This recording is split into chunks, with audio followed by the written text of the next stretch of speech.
Al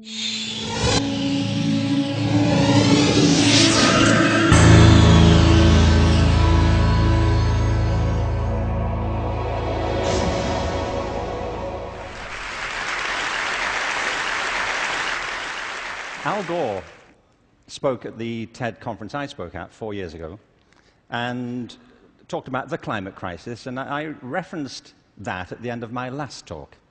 So I want to pick up from there, because I only had 18 minutes, frankly. And so as I was saying,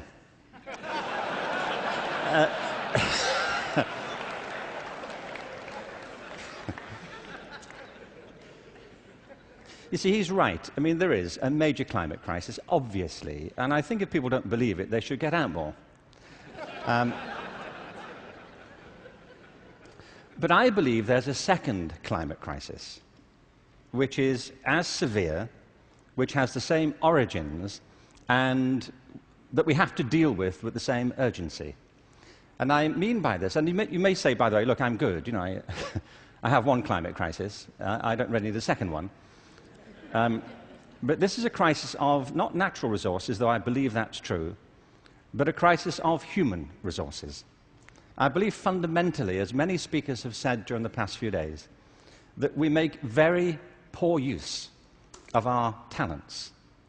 Very many people go through their whole lives having no real sense of what their talents may be, or if they have any to speak of. I meet all kinds of people who don't think they're really good at anything. Actually, I kind of divide the world into two groups now.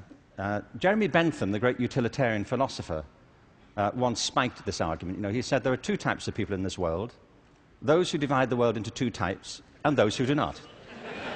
Well, well, I do. And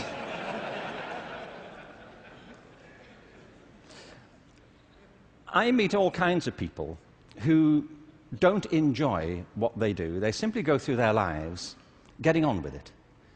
They get no great pleasure from what they do. They endure it rather than enjoy it and wait for the weekend.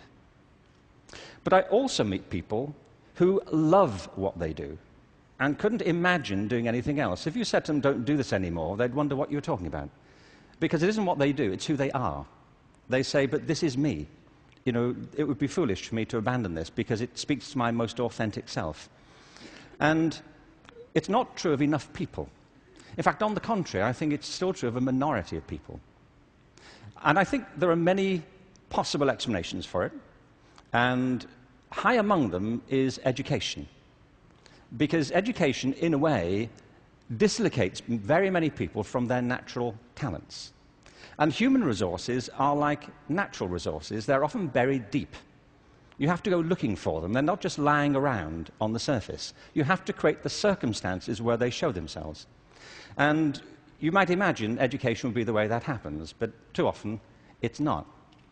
Every education system in the world is being reformed at the moment, and it's not enough. Reform is no use anymore, because that's simply improving a broken model. What we need, and the word's been used many times during the course of the past few days, is not evolution, but a revolution in education.